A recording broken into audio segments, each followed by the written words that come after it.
Bağışlayan ve mehriban Allahın adıyla. Əziz dinləyicilər, hər birinizi xoş gördük. Bugün müxtəlif dini mövzular haqqında müzakirələrimiz olacaq və bu müzakirələrdə iştirak etmək üçün biz hörmətli ilahiyyatçımız Şeyx Təbriz Nəcəfini dəvət etmişik və bu müzakirələrdə iştirak etməsi üçün gəldiyinə görə ona öz təşəkkürümüzü bildiririk. Şeyx, xoş gördük sizi. Bismillahirrahmanirrahim. Çox sağ olun, təşəkkür edirəm. Biz də sizə təşəkkür edirik cənab Şeyx və bugün müxtəlif dini mövzularda və ələxüsusda aktual mövzular barədə müzakirələr aparmaq üçün biz çox da olmasa amma müəyyən suallar hazırlamışıq və bu sualları cavablandıracağınıza görə sizə bir daha minnətdarlığımızı bildiririk. Çox sağ olun, Allah razı olsun. Cənab Şeyx, ilk sualımız sizin rəyinizə və nəzərinizə əsasən elmi müzakirələrin aktuallığı barədə sizə sual vermək istəyirik ki, bu aktuallıq hal-hazırda necə olmalıdır və hansı səviyyədə həyata keçirilməlidir? Bəli, elmi müzakirə dedikdə ümumiyyətlə fikirlərin qarşılıqlı şəkildə mübadiləsi nəzər tutulur. Yəni tərəflər əyləşirlər və sahib olduqları görüşləri, sahib olduqları fikirləri bir-birlərlə bölüşürlər. Təbii ki, burada fikir bölüşdürülməsi dedikdə, fikir mübadiləsi dedikdə müzərrəd mənada fikirlərin qarşı tərəfə bir-birinə ötürülməsi nəzərdə tutulmur. Burada fikir mübadiləsi dedikdə fikirlərin qarşılıqlı şəkildə bölüşdürülməsi ilə yanaşı, həm də fikirlərin qiymətləndirilməsi nəzərdə tutulur. Yəni, iki tərəf oturur, hansısa bir mövzu ətrafında fikirlərini bölüşürlər. Bu zaman bir şəxs digər şəxsin daşıdığı fikirləri, təqdim etdiyi fikirləri dəyərləndirir, ona qiymət verir. Onun elmi dərəcədə nə qədər əsaslı olduğunu araşdırır. Və belə bir məqamda tənqid formalaşır. Yəni, iki tərəf əyləşir, fikir mübadiləsi edir. Biri digərinin rəyi ilə razılaşmayanda qarşı tərəfin fikirlərini tənqid edir. Təbii ki, bunlar faydası nədir? Bunların faydası budur ki, bizlər əgər fikirlərimizi mübadilə edərkən, fikirlərimizi bölüşərkən tənqid əsasında müəyyən fikirlərimizi qiymətləndiririksə, o zaman yanlış fikirlər, yanlış düşüncələr aradan gedir və yerində sağlam fikirlər formalaşır. Bu mənada elmi müzakirələr, debatlar fikrimcə önəmlidir. Çünki nəticədə insan müəyyən araşdırma sonunda müəyyən fikirlərə gəlir, müəyyən qənaətlərə gəlir. Lakin bu qənaətlər, bu fikirlər bəzən tam olmur, doğru olmur. Müqəddimədə bəzən yanlışlıqlar olur, araşdırmalarda yanlışlıqlar olur. Bunu artıq qarşı tərəfin müzakirə elədiyi, fikrini bölüşdürdüyü qarşı tərəfin tənqidi ilə neynir? Aradan apara bilər. Bu mənada, yəni fikirlərin sağlam şəkildə formalaşdırılması üçün fikrimcə elmi müzakirələrin olması zəruridir. Hörmətli Şeyx, ümumiyyətlə elmi müzakirələrdə ədəb və əxlaqa necə riayət olunmalıdır və tolerantlıq necə həyata keçirilməlidir?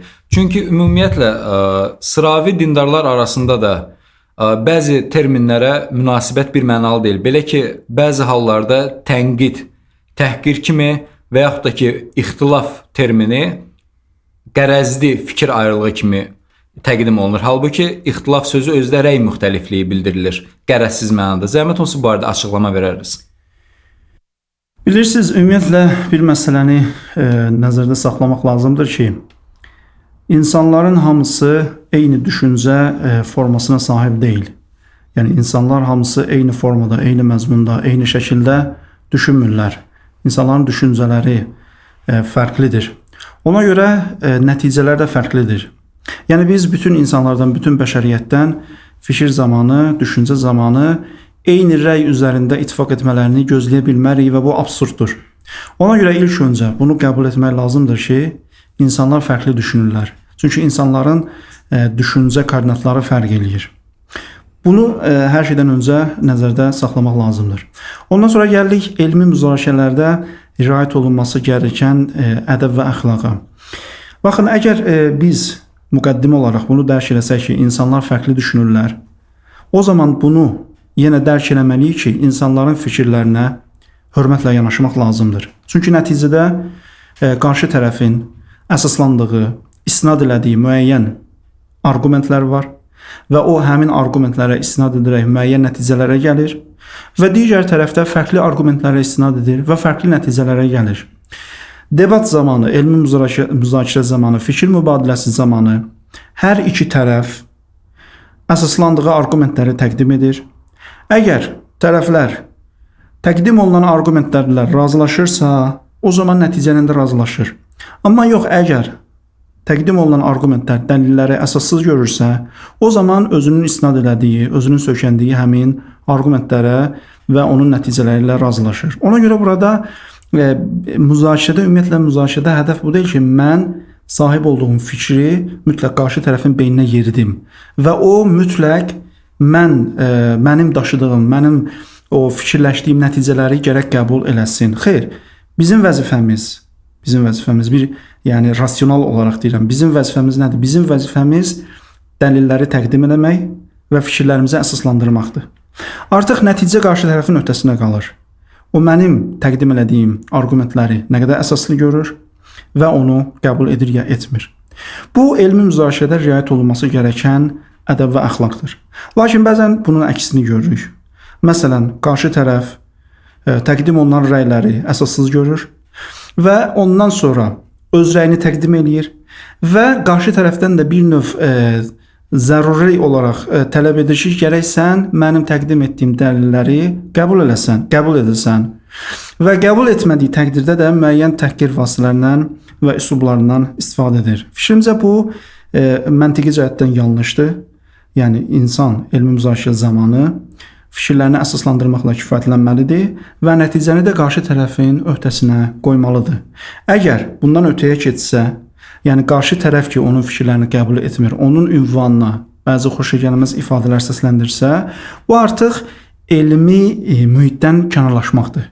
Bu artıq elmi müzakirənin ədəbinə, əxlaqına, səviyyəsinə uyğun olmayan bir variantdır, bir haldır. Yəni elmi müzakirə nəyi tələb edir? Elmi müzakirə əsaslandırmağı tələb edir. Əgər biz əsaslandırmadan kənara çıxaraq müəyyən şantajlardan, müəyyən təhqirlərdən, müəyyən arxada qarayaxma fəaliyyətlərindən istifadə ediriksə, bu artıq elmi müzakirəni tərk eləməkdir. Buna biz elmi müzakirə adını verə bilərik. Amma halbuki bu elmi müzakirənin səviyyəsindən tamamilə kənara çıxmaqdır. Ona görə mənim şəxsi qənaətim budur ki, elmi müzakirə zamanı bizim üzərimizə düşən əsas vəzifə fikirlərimizi əsaslandırmaqdır. Nəticələri isə onu artıq qarşı tərəfin öhdəsinə qoymalıyıq və bundan da kənara çıxmamalıyıq. Yəni qarşı tərəfin ünvanına bizim fikirlərimizi qəbul etmədiyi təqdirdə onun ünvanına xoşagəlməz ifadələr işlətmək bu artıq bir növ fikirdə diktatorluqdur. Yəni mən şuuraltı olaraq nə demək istəyirəm? Yəni mən mütləq doğruyam. Sən niyə məni qəbul etmirsən və sən məni qəbul etmədiyin üçün sən də mütləq yanlışsın. Bu artıq şuuraltı dediyim kimi diktatorluqdur ki, o insan özünü mütləq haqq hesab edir. Cənab Şeyx, bəs bu mövzu ilə əlaqədar bir sualımız da var ki, biz son zamanlar izləyirik, görürük ki, elmi səviyyədə olmayan və elmi dərəcə almayan müəyyən sıravi dindarlar və yaxud da adi şəxslər də ümumiyyətlə dini müzakirələrdə, elmi müzakirələrdə bu debatlara qoşulurlar.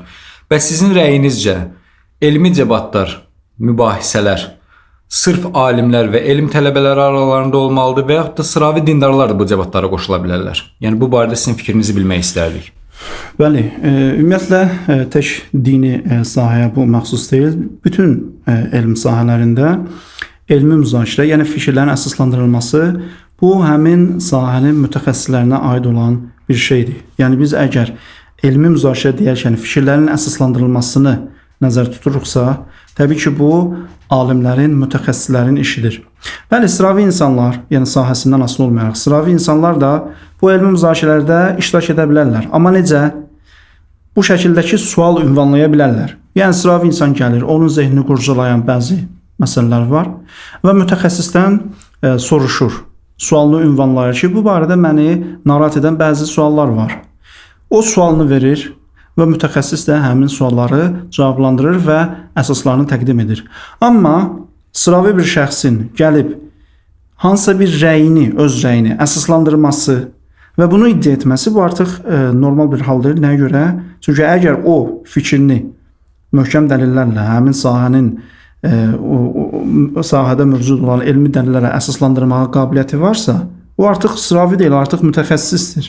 Bizim söhbətimiz budur ki, mütəxəssis vəzifəsi nədir? Mütəxəssis şəxsin, sıravi şəxsin vəzifəsi nədir? Mütəxəssis şəxsin vəzifəsi fikirləri əsaslandırmaqdır. Ona görə fikirlərin əsaslandırılması əsasən mütəxəssis şəxslər arasında olmalıdır. Sıravi şəxslərin vəzifəsi isə sualları ünvanlamaq və mütəxəssis şəxsdən bu sualların cavabını almaqdır. Cənab Şeyx, son zamanlar və ələxüsusda İslam dininin mövcud olduğu dövrlərin, bütün dövrlərdə yəni alimlərimizin və mütəxəssislərin daha çox təkid etdiyi bir mövzu var ki, bu da vəhdət mövzusudur.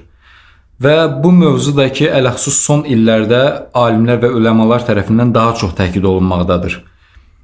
Zəhmət olmasa vəhdət mövzusunun əqidəvi və ictimai növləri barədə, mənası barədə və əhəmiyyəti, hədəfi barədə dinləyicilərimizə zəhmət olmasa məlumat verərdiniz. Vəhdət nədir? Vəhdətin mənası nədir? Buna qısa işarə edim. Vəhdət yəni birlik deməkdir. Yəni cəmiyyətin müəyyən təbəqələri, müəyyən sahəyə aid şəxslər müəyyən hədəf uğrunda, ortaq hədəf uğrunda birləşirlər və bu ittifaq təmin olunur. Vəhdətin mənası budur. Lakin belə bir fikir formalaşıb ki, biz məsələn bizə müxalif olan tərəfindən vəhdət edə bilmərik. Nəyə görə? Çünki biz əqidəmizi dəyişə bilmərik. Qarşı tərəfin əqidəsinə keçə bilmərik. Və ya vəhdət yaratmaq üçün mütləq əqidəmizi dəyişmək şərtdir və biz dolayısıyla əqidəmizi dəyişə bilmədiyimiz üçün deməli vəhdət də yəni alınası bir şey deyil. Lakin bu məsələyə bu şəkildə yanaşma fikrimcə yanlışdır. Nəyə görə? Çünki vəhdət ictimai birlikdir. Vəhdət əqidə birliyi deyil.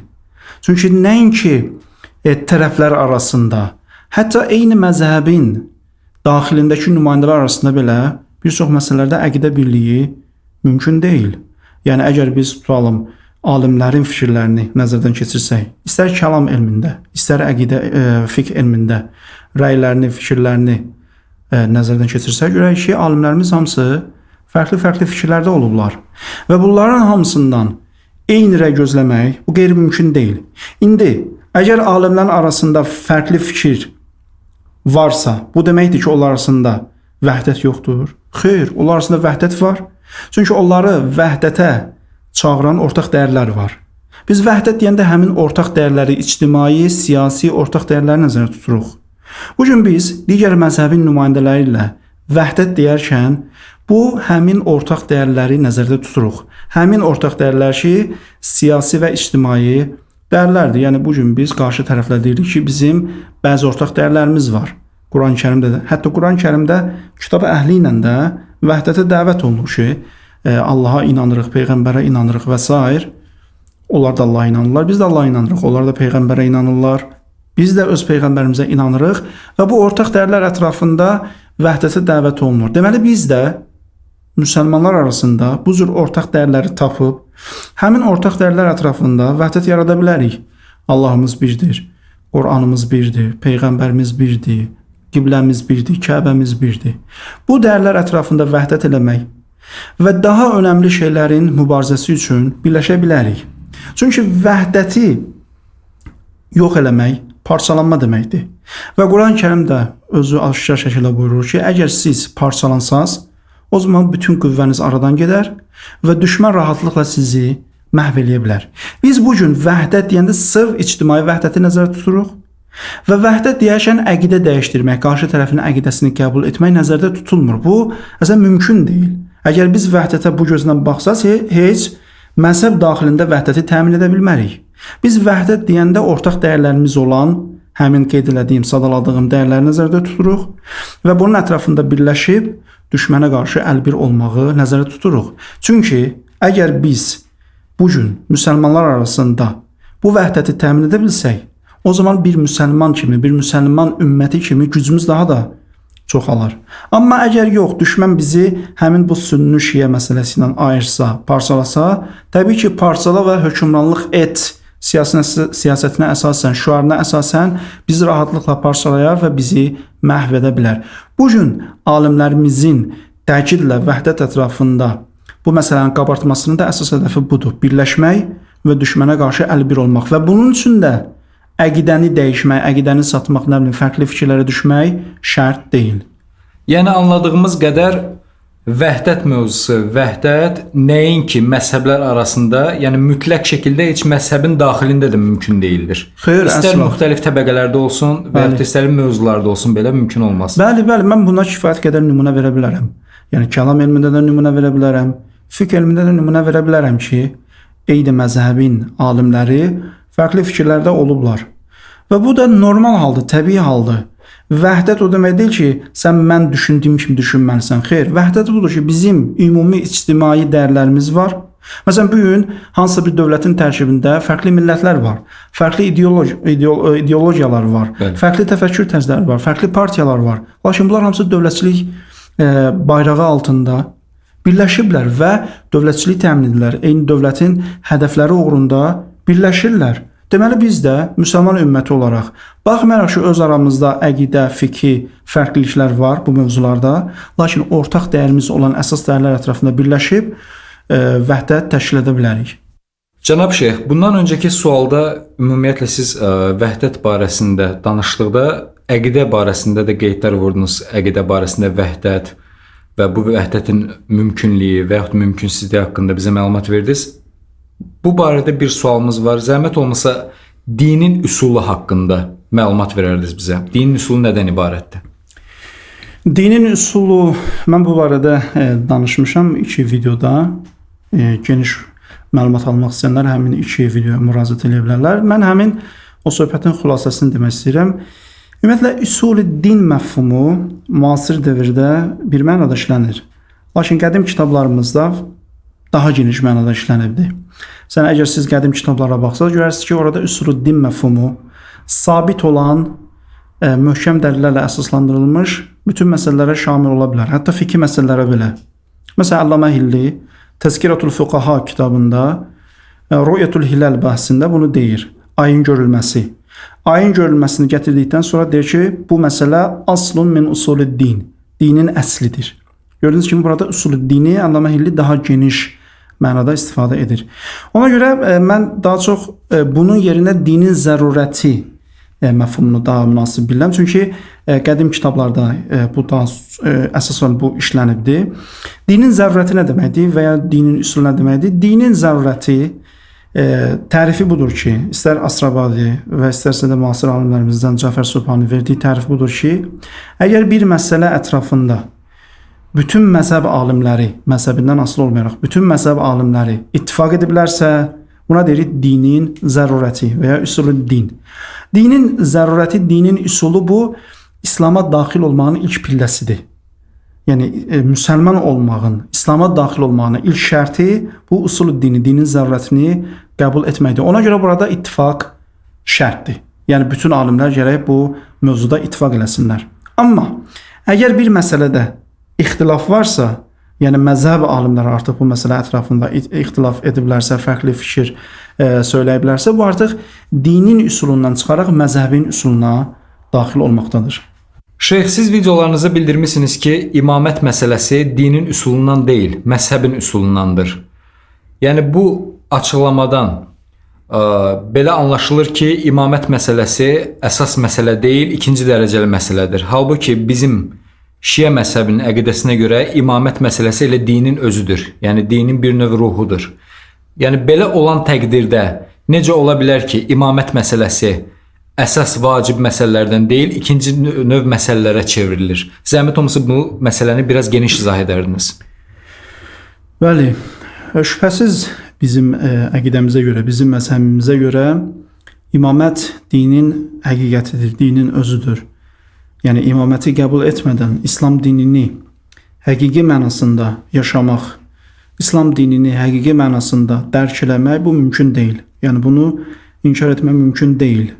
Çünki Quran-Kərimdə aşkar buyurur ki, biz dininizi imamət vasitəsilə kamil etdik və imamət vasitəsilə bu dini sizlər üçün razı qaldıq, bəyəndik. Bunda şübhə yoxdur. Lakin usul-i din və usul-i məzhəb məsələsinə gəldikdə ortada konkret meyarlar var. Biz gərək bu iki məsələnin açıqlamasında həmin meyarlara riayət edək. Mən 2 nümunə gətirdim bayaq. Əxbari alimlərindən olan Asrabadidən və müasir fəqihlərimizdən olan Cəfər Subhanidən. Hər ikisi də dinin üsulu və məzhəbin üsulu üçün konkret meyarlar təyin ediblər. Dinin üsulu nədir? Yəni gərək bütün məzhəb alimləri arasında ittifaq olsun. Məzhəbin üsulu nədir? Yəni demək ortada ixtilaf var. Biz gəldik məsələlərə. Tohidə gəldik. Görürük ki, bütün alimlər ittifaq ediblər. Deməli bu dinin üsuludur.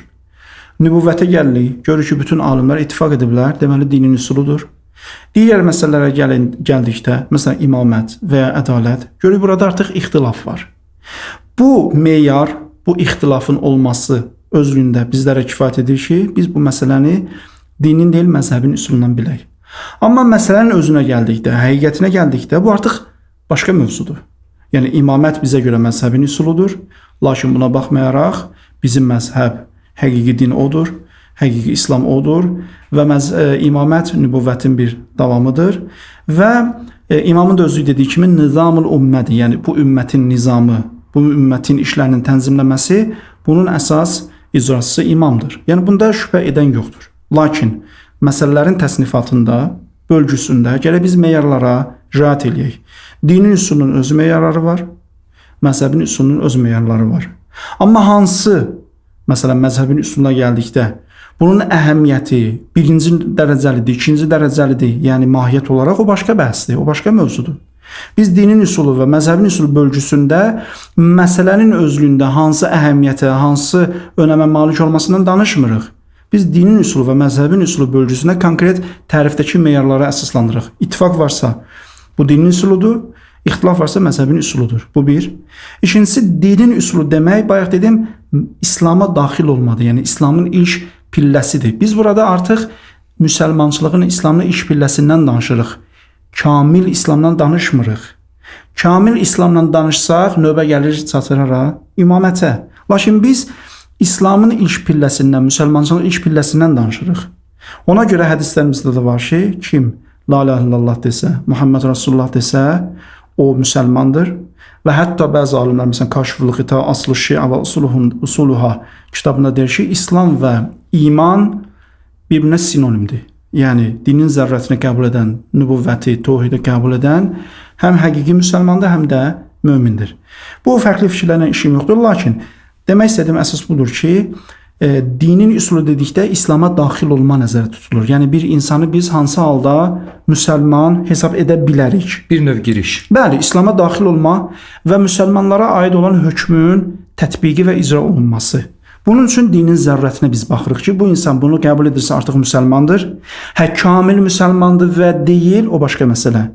Qiyamətdə halı necə olacaq? Cənnətə girəcək, cəhənnəmə girəcək və bu qəbul etdiyi müsəlmançılıq ondan qəbul olunacaq ya olunmayacaq, o artıq növbəti bəhslərdir. Biz yəni bəhsləri burada, mövzuları burada bir-birinə qarışdırmayaq. Hər mövzunu özünə aid müstəqil ünvanda araşdıraq. Ona görə mən təyid olaraq, şahid olaraq bir rəy qeyd edim, bundan kifayətlənim. Şeyx Ənsari, Şeyxul Əzam Şeyx Ənsari Fəraidul Usul kitabında da bunu qeyd edir. Gətirir ki, dinin zərrəti tohid və nübüvvətdir. Ondan sonra hədis gətirir ki, imam buyurub ki, Peyğəmbər Məkkədə olan 10 il ərzində təbliğatla məşğul oldu və hər bir şəxs ki, La ilahe illallah dedi, Muhammed Rasulullah dedi, imam buyurur ki, mən şəhadət verirəm ki, bunların hamısı iman əhlidir və cənnətə daxil olacaqlar. Deməli, dinin zərrəti, İslama daxil olma, İslamı yaşama, yəni müqəddimə olaraq bunlardır. Amma kamil İslam, həqiqi İslam, mənəvi cəhətdən yüksək pillələri qət eləmə, bu artıq növbəti bəhsdir. Ona görə bunları bir-birindən ayrı müstəqil ünvanlarda araşdırmaq lazımdır. Cənab Şeyx, bir dəqiqləşdirmə aparmaq istəyirik. Ümumiyyətlə, üsul-i-din məfhumu fiqdə və kəlamda bu iki elmdə, yəni eynidirmi? Bu məsələyə gəldikdə mənim şəxsi qənaətimə görə ikisi də eynidir. Yəni usul-i-din məfhumu həm kəlamda, həm fiqdə eyni mənada işlənir. Nəyə görə? Çünki nəticədə dinin üsulu dedikdə, dinin zərrəti dedikdə, La ilahe illallah Muhammed Rasulullah dedikdə bu bir əqidədir. Və bu əqidə olduğu üçün kəlam elmində bəhs olunur. Amma bunun bir də fiqhi nəticəsi var. Yəni paklıq və nəcislik. Deməli, bu məsələlər, usul-i-din məsələsi, usul-i-din mövzusu bir növ iki başlı mövzudur, iki tərəfli mövzudur. Bir tərəfi əqidəyə bağlanır, bir tərəf isə fiqhə bağlanır. Ona görə mənim şəxsi qənaətimə görə bunları bir-birindən ayırmaq usul dində, kəlam elmində bir mənada, fiqhdə isə başqa mənada işlətmək termin olaraq bu məncə doğru deyil. Nəyə görə? Çünki bəzi alimlərimiz, bəzi fəqihlərimiz sırf bu məsələyə əsasən fiqhdə də fərqli hökm veriblər. Məsələn, İbn İdris Əl-Hilli Sərairdə, Əs-Sərair kitabında buyurur ki, müxaliflər üsul məzhəbdən hesab elədiyimiz imaməti qəbul etmədikləri üçün kafirdirlər. Ona görə onlara cənazə namazı qılınmaz. Gördüyünüz kimi bu əqidə məsələsidir. İbn İdris Hilli bunu əqidəvi kəlamda bəhs edir, araşdırır. Lakin sonra gəlir fiqh nəticəsini qeyd edir. Əgər bu usul-din, usul məzhəb fiqhdə və kəlamda fərqli mənalarda istifadə olunsaydı, onda bu nə deməli idi? Deməli idi ki, məsələn, imaməti qəbul etməyən kafirdir, amma kəlamda. Amma fiqhdə pakdır. Halbuki nə deyir? Deyir, xeyr, kafirdir və ona da namaz qılınmaz və fiqhdə də nəcisdir. Deməli, fəqihlərimiz özləri bunları, yəni fiqhdə bir mənada, kəlamda fərqli mənada işlətməyiblər və zaten bunu da qeyd eləməyiblər. Yəni biz bunu fəqihlərimizə nisbət vermək üçün gərək əlimizdə bir əsas olsun ki, fəqihin öz sözündən, öz kəlmələrindən ki, bu desin ki, mən burada fiqhi mənanı qəsd eləmişəm, amma orada məsələn kəlami mənanı qəsd eləmişəm. Belə bir ayrım yoxdur. Ona görə fikrimcə fəqih hansısa bir kəlami mövzunu götürüb araşdıranda, kəlamda necə var, o cür götürür araşdırır və təbii ki, hər bir əqidəvi mövzunun da bir fiqhi nəticəsi var. Fiqhi nəticəsi var deyən, bunu biz fiqhdə bir mənada, kəlamda başqa bir mənada istifadə edə bilmərik. Cənab Şeyx, ümumiyyətlə ədalət mövzusu ki, biz onu ədl kimi tanıyırıq, başqa bir terminlə desək, bu haqqda danışmağınızı istərdik. Yəni bu ədalət mövzusu üsul-dindəndirmi və yaxud da üsul məzhəbdəndirmi? Zəhmət olmasın. Ədalət mövzusuna gəldikdə, ümumiyyətlə bu barədə iki fərqli yanaşma var. Bəzi alimlərə görə ədalət dinin üsulundandır, digər alimlərə görə isə ədalət məzhəbin üsulundandır. Lakin ümumiyyətlə bir məsələyə diqqət yetirmək lazımdır ki, ədalət mövzusu nə vaxt və hansı şəraitdə yəni bu müzakirələr, bu mövzu ətrafında müzakirələr daha genişləndi, daha geniş şəkildə qabardıldı. Fikrimcə ədalət mövzusu ümumiyyətlə ədliyyənin, yəni ədalətin rasional əsasını olduğunu müdafiə edən, istər Mü'təzilə olsun, istər Şiə olsun, ədaləti sırf Allahın əmrlərinə bağlayan əşərilərlə arada yaranan fikir fərqliyi əsasında, yəni tarixdə yaranmış bir məsələdir. Çünki bildiyiniz kimi həm Mü'təzilə, həm Şiələrə görə ədalət rasional bir şeydir, yəni dinin fövqündədir. Lakin əşərilərə görə isə ədalətin özü Allahın əmri ilə, yəni prinsip Allahın əmridir. Allahın əmrinə baxıb biz ədaləti təyin edə bilərik. Amma digərlərinə görə rasional Mü'təzilə və Şiəyə görə isə xeyr, ədalət prinsip olaraq fövqəldindir, dinin fövqündədir. Biz həmin meyarlar əsasında da Allahın ədalətli olduğunu deyirik. Ona görə bu məsələ tarixi bir məsələdir. Yəni tarixin bu zəminində qabardıldı. Mənim şəxsi qənaətimə görə ədalət dinin üsulundan deyil, bu şübhəsiz. Hətta fikrimcə məzəbin də üsulundan deyil. Nəyə görə?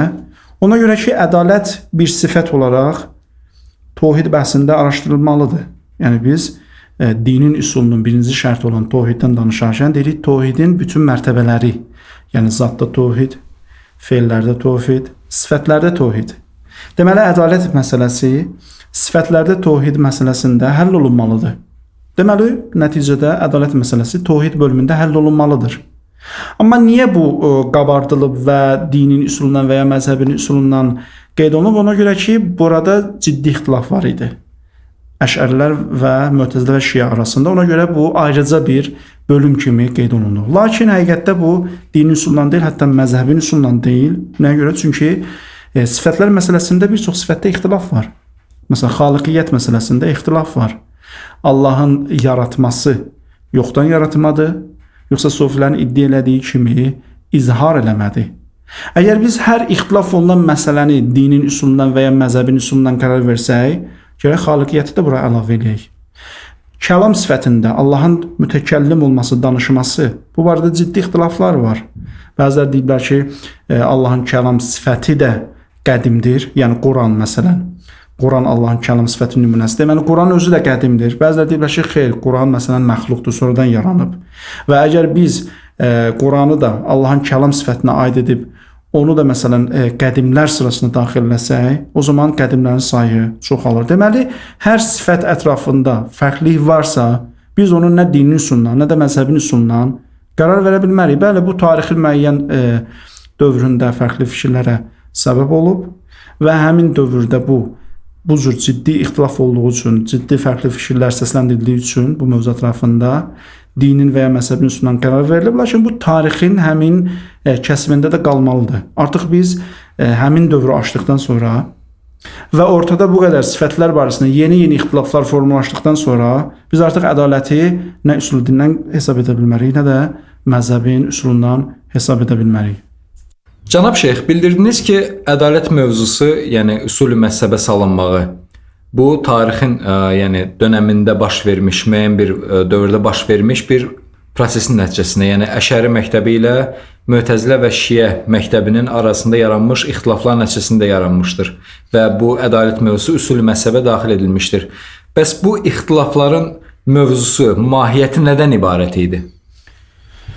Bəli, buna da qısa işarə edim. Bayaq da demişdim, Əşərilər onların etiqadına görə ədalət prinsipi sırf Allahın feilləri əsasında təyin olunur.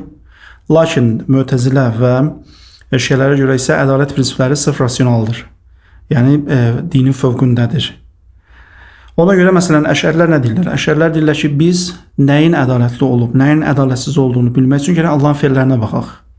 Ona görə Allahın feilləri mütləq şəkildə ədalətin simvoludur. Məsələn, biz əgər görsək ki, Allah Taala yeri gələndə hətta peyğəmbərləri belə cəhənnəmə atırsa, biz artıq bunu ədalət olaraq görməliyik. Aydındır? Ona görə Əşərilərin ədalətin özünü təşxis eləmədə sökəndikləri əsas prinsip budur. Lakin Mötəzilə və Şiəyə görə isə xeyr, ədalətin prinsipləri sırf rasionaldır. Yəni əvvəl ədalətin meyarları təyin olunur.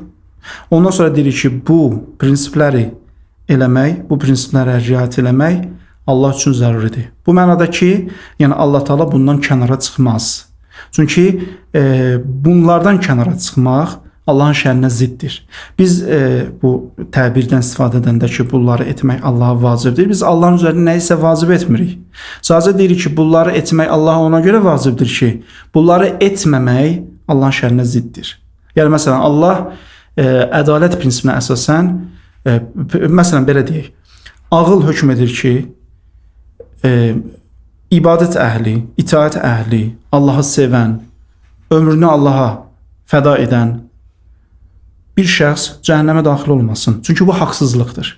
Bu haqsızlıq prinsipi rasional prinsipdir. Və bunu da Allah etməlidir.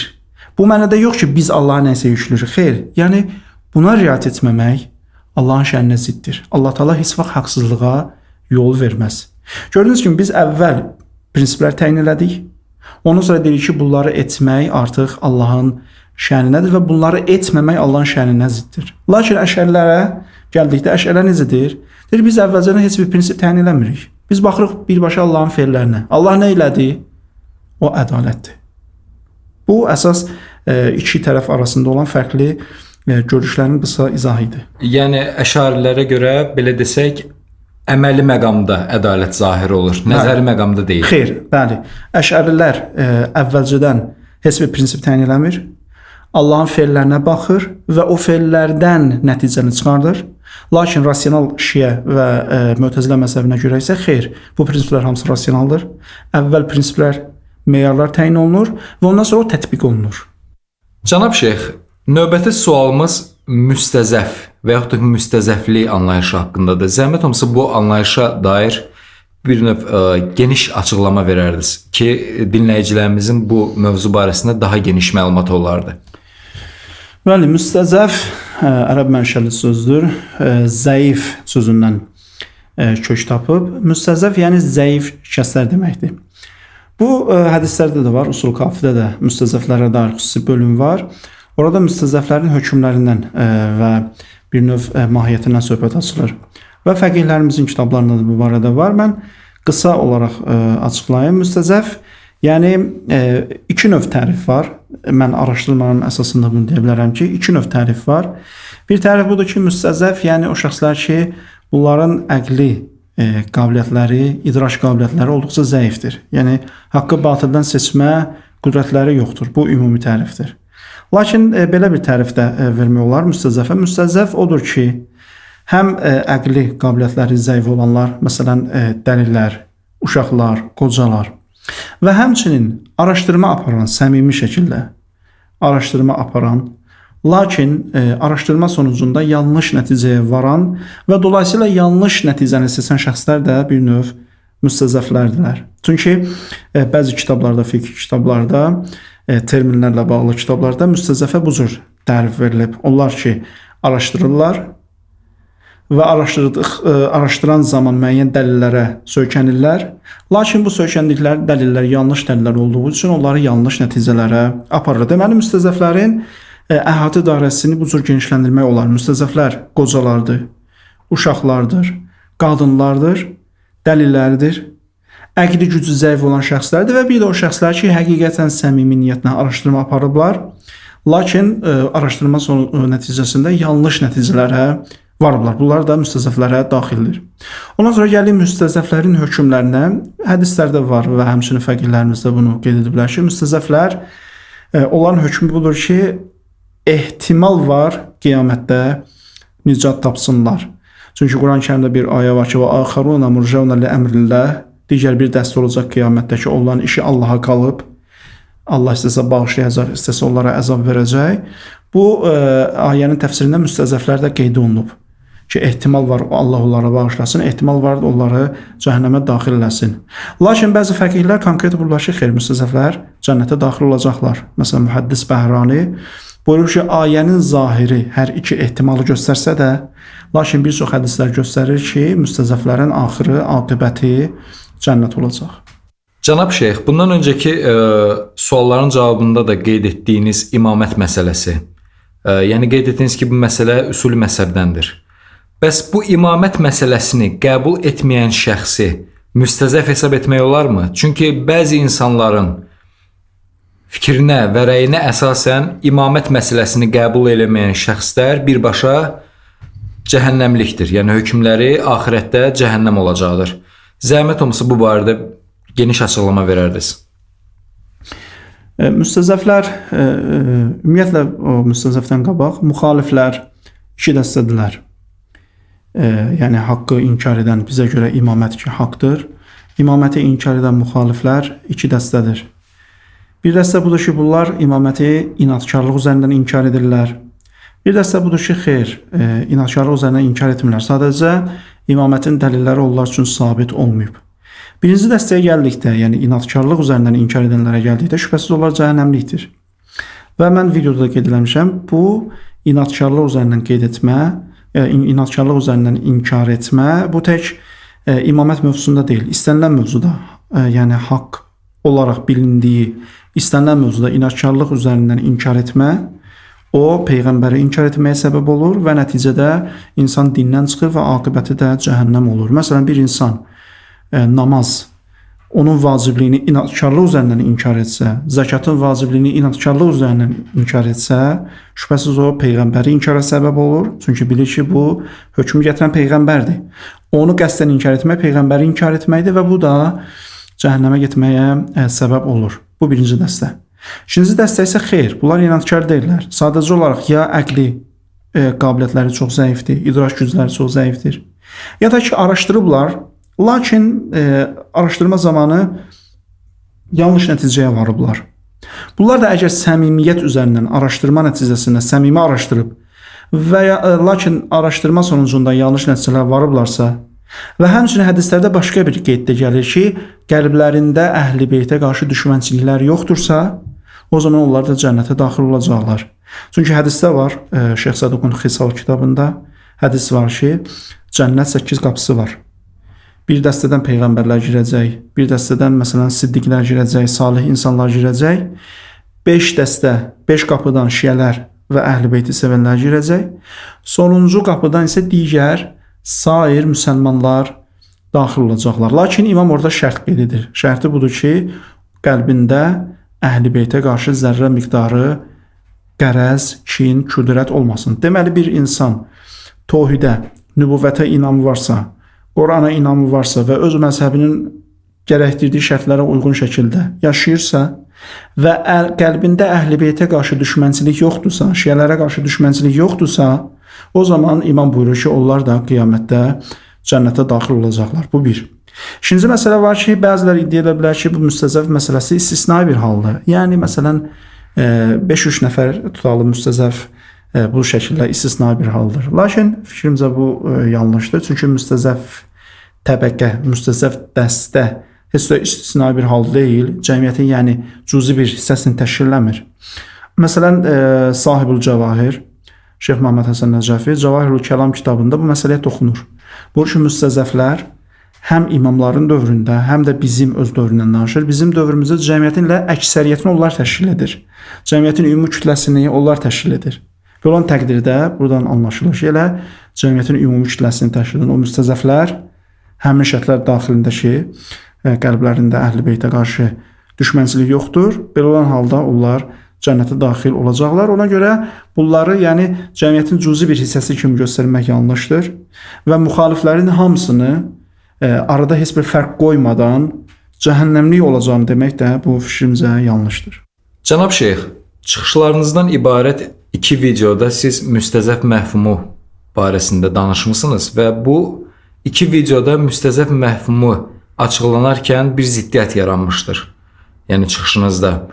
Ziddiyyət ondan ibarətdir ki, bir videoda bildirmisiniz ki, müstəzəf anlayışını, məfhumunu Usul-i-Dinə aid etmək olmaz din üsuluna, amma digər videoda bildirmisiniz ki, yəni aid etmək mümkündür, yəni olar. Bu ziddiyyəti necə izah edə bilərsiniz? Bəli, bu dinin üsuluna dair birinci və ikinci söhbətlərdə bu məsələlərə toxunmuşam. Dinin üsuluna dair birinci söhbətdə qeyd eləmişəm ki, dinin üsulunda müstəzəf, qeyri-müstəzəf anlayışı yoxdur. Lakin dinin üsuluna dair ikinci videoda orada müstəzəflər barəsində danışarkən qeyd elədim ki, hətta dinin üsulunda belə müstəzəflər var. Bu, bəli, zahirdə ziddiyyət kimi görünə bilər.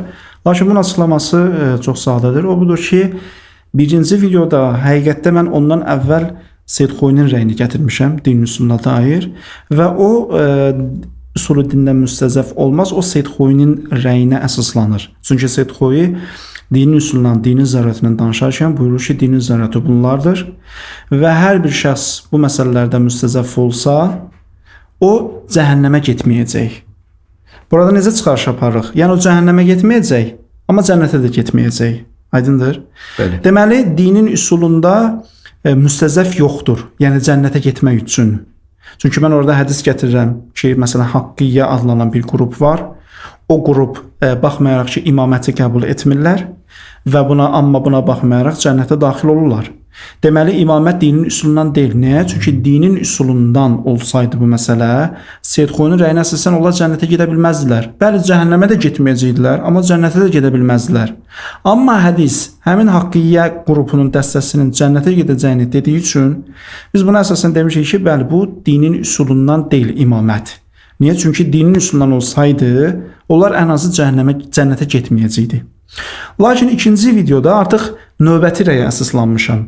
Çünki ikinci videoda müstəzəf barəsində geniş araşdırma apardım və orada məlum oldu ki, bəzi digər alimlər müstəzəfi hətta dinin üsuluna da aid edirlər. Məsələn, Mühəddis Bəhrani, məsələn, Əllamə Məclisi. Əllamə Məclisi buyurur ki, bir insan nəinki məzhəbin üsuluna aid, yəni məzhəb daxili məsələlərdə, İslama aid məsələlərdə, hətta İslamın özündən xəbərsiz olsa belə, dinin üsulundan, tohiddən və nübüvvətdən xəbərsiz olsa belə, o mümkündür cənnətə getsin. Gördüyünüz kimi burada artıq 2 fərqli rəy var. Ona görə bu zahirdə ziddiyyət kimi görünsə də, bu həqiqətdə 2 fərqli alimin rəyinə əsaslanır. Lakin belə bir sonluq vermək istəyirəm ki, doğru olan nədir? Yəni mənim rəyimə görə, mənim şəxsi qənaətimə görə bu ikisindən doğru olan nədir? Baxın, burada mən fərq qoyuram 2 məsələ arasında. Tohid, nübüvvət və imamət. Burada tohidin dəlilləri ilə nübüvvət və imamətin dəlilləri fərq eləyir. Yəni imamətin dəlillərində mümkündür qarışıqlıq olsun. Və bu mənada müstəzzəf anlayışını başa düşmək olar. Lakin təvhidə gəldikdə təvhid dəlilləri o qədər aşkardır ki, burada artıq müstəzzəf anlayışı bir qədər imamətə nisbət, nübüvvətə nisbət çox zəifləyir. Yəni təsəvvür edin, cahiliyə dövrü ərəbləri belə təvhid dərk edirdilər, təvhidi anlayırdılar. Yəni təvhidi anlamaq üçün imamətdə olduğu kimi mütəxəssis olmaq, dərin araşdırma aparmaq, xüsusən indiki dövrdə bu lazım deyil. Təvhid üçün yəni sadə anlayış kifayətdir, sadə zehin, sadə dərk qabiliyyəti kifayətdir. Lakin nübüvvətə gəldikdə, imamətə gəldikdə artıq o qədər qarışıq məsələyə çevrilib bunlar. Yəni şübhələr var şərqşünaslar tərəfindən, bəzi qərb araşdırmaçılar tərəfindən o qədər ciddi suallar var ki, bu insanda zehin qarışıqlığına səbəb ola bilər. Bu təbiidir. Lakin təvhid məsələsində bu artıq bir qədər fikrimcə, yəni bu qədər qarışıq deyil. Ona görə mənim şəxsi qənaətimə görə üsul dində, yəni xüsusən təvhiddə müstəzəflə imamətdə müstəzəf ən azından eyni dərəcədə deyil. Cənab Şeyx, ümumiyyətlə bir dəqiqləşdirmə aparmaq istəyirik. Siz birinci videonuzda bildirmisiniz ki, cənnətə getmək prinsipi əsasında imamət məsələsini qəbul etməyən cənnətə gedə bilər. Və ikinci videonuzda bildirmisiniz ki, tövhid məsələsində müstəzəf olan da cənnətə gedə bilər. Yəni bu iki videonun cəmindən yaranan rəydən elə çıxmırmı ki, bu prinsipi əsasında, yəni cənnətə getmək prinsipi əsasında elə tövhidi də üsul-itindən çıxarmaq olar. Zəhmət olmasa bu belə deyə zahirən ixtilafa bir açıqlama gətirəriz. Bəli, bu birinci videoda qeyd elədim ki, Şeyx Ənsari kitabında qeyd edir ki, bir dəstə var ki, onlara haqqıyyə deyilir və onlar imaməti tanımadıqları halda, yəni Həzrət Əlinin fəzilətindən və məqamından xəbərdar olmadıqları halda onlar cənnətə gedəcəklər. Və mən dedim ki, bunlar müstəzəf ola bilməz. Çünki müstəzəf üçün üsuluddin və qeyri-üsuluddin fərqi yoxdur. Yəni nəticə belə çıxır ki, imamət əgər üsuluddindən olsaydı, da burada biz onun müstəzəf olub olmamağına baxmamalıyıq. Cənnətə gedirsə, deməli üsuluddindən deyil. Cənnətə getməsəydi, hə, o zaman üsuluddindən ola bilərdi. Lakin ikinci videoda qeyd elədim ki, xeyr, hətta təvhiddə belə, nübüvvətdə belə müstəzəf olan şəxslər cənnətə gedə biləcək. Buradan belə bir ixtilaflı nəticə çıxa bilər, ziddiyyətli nəticə çıxa bilər ki, əgər biz cənnət prinsipinə əsaslansaq və necə ki cənnət prinsipinə əsaslanıb imaməti üsuluddindən hesab etmədik, o zaman təvhiddə və nübüvvətdə müstəzəf olanlar da cənnətə gedəcək, deməli eyni prinsipə əsaslanaraq təvhidi də, nübüvvəti də üsuluddindən çıxaraq. Bunun izahı nədir? Bunun izahı budur ki, bayaq qeyd elədim, iki fərqli rəy var. Yəni üsuluddində müstəzəf olanın aqibəti barəsində burada artıq iki fərqli rəy var.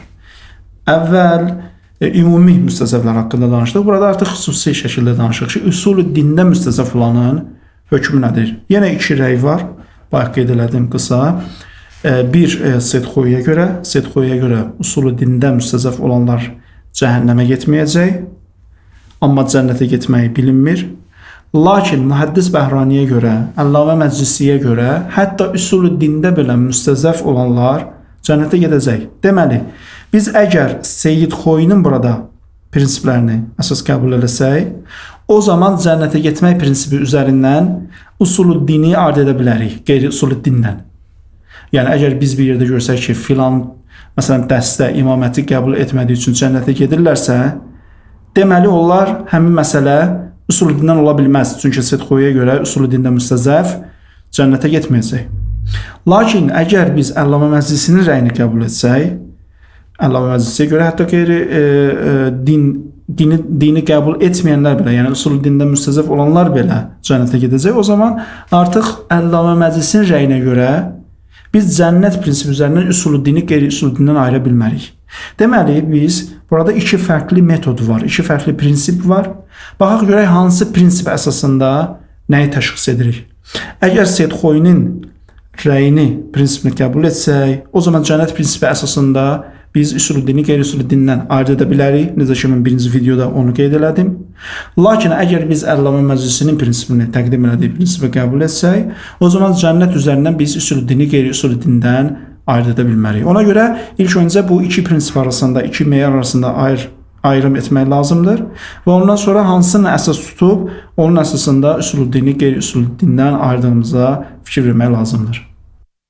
Cənab Şeyx, növbəti sualımız fəlsəfə və irfan elmləri haqqındadır. Yəni bu elmlərin İslam dinində olan mövqeyi, yeri, əhəmiyyəti və digər yəni aspektlərdən yanaşanda mühümliyi haqqında Zəhmət olmasa danışardınız. Zəhmət olmasa ilk öncə fəlsəfə elmi haqqında dinləyicilərimizə məlumat verərdiniz. Fəlsəfə barəsində ümumiyyətlə fərqli fikirlər var, doğrudur. Fəlsəfəni mütləq şəkildə inkar edənlər var və bir də fəlsəfəni mütləq şəkildə müdafiə edənlər var.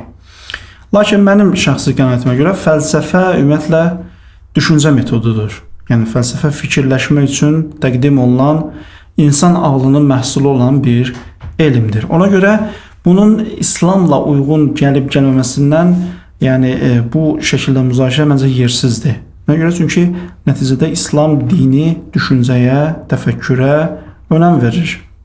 Belə olan halda fəlsəfəni nəyə görə biz İslamdan kənar, İslama zid, İslama yəni əcnəbi olan bir elm kimi təqdim etməliyik. Bəli, bəzi hədislər var ki, İmam Həsən Əskəridən hədisi var ki, İmam orada filosoflara nifrin eləyir.